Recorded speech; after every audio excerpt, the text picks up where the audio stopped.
Welcome to businesstraining.com. This video module is focused on onboarding. This is our agenda for the video topic today. Please take a moment to review the outline. Onboarding is a systematic and comprehensive approach to orienting a new employee to help them get on board with working at your company. It is a way to make employees feel welcome and comfortable in their new surroundings at your organization, as well as to minimize the time before new employees can become productive members of the work group. Beyond the interview, this is a company's chance to make a good first impression on the new hire, which will directly impact the employee's view of the company. Onboarding is more than a simple orientation for the employee.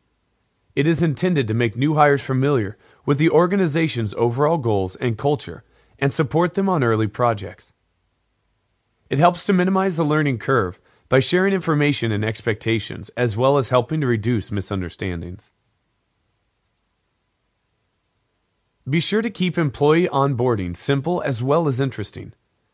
It doesn't do the new employee or employer any good to overburden the new hire with too much information. Instead of trying to have him or her drink from a fire hose, be sure to present the information in an easy-to-digest fashion. Giving them small, logistical details early on can help the new employee develop a sense of comfort and familiarity and allow him or her to focus on their new job rather than how to utilize the phone system. Successful onboarding doesn't start when the employee is offered a position and starts his or her job. Instead, successful onboarding begins during the recruitment and hiring phase. Companies should be including ample and adequate information about the workplace and culture in the careers or jobs section of the company website. Successful onboarding can provide dynamic results for an employer as well as for the new employee.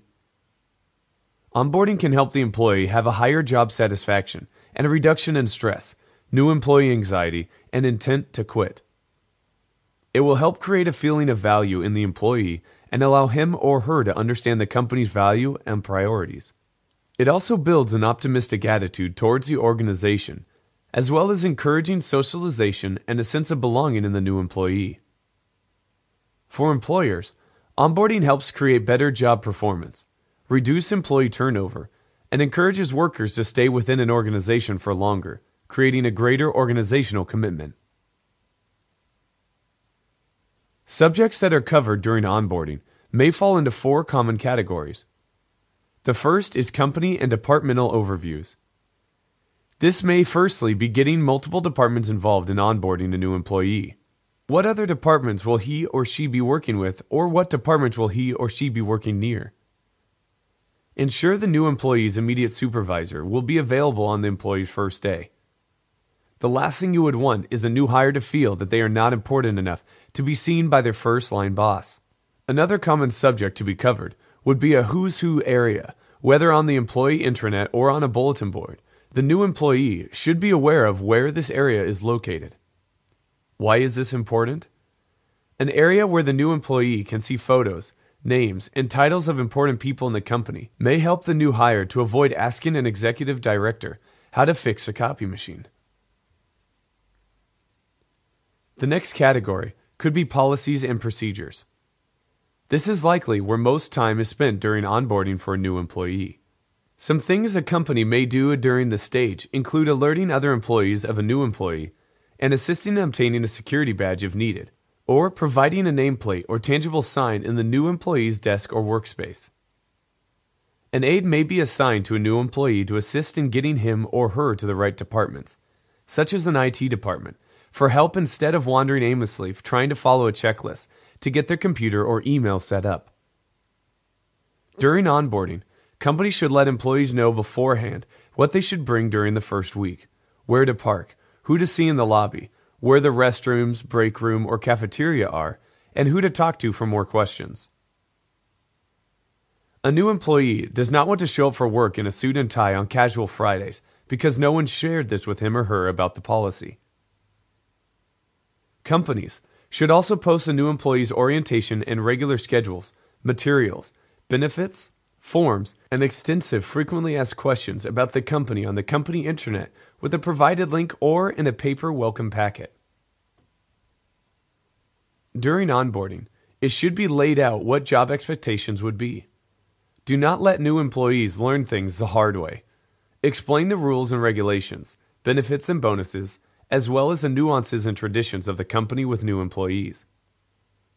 This is done ideally through a handbook, but should also be described and discussed by a supervisor. Also, let new employees know about social functions.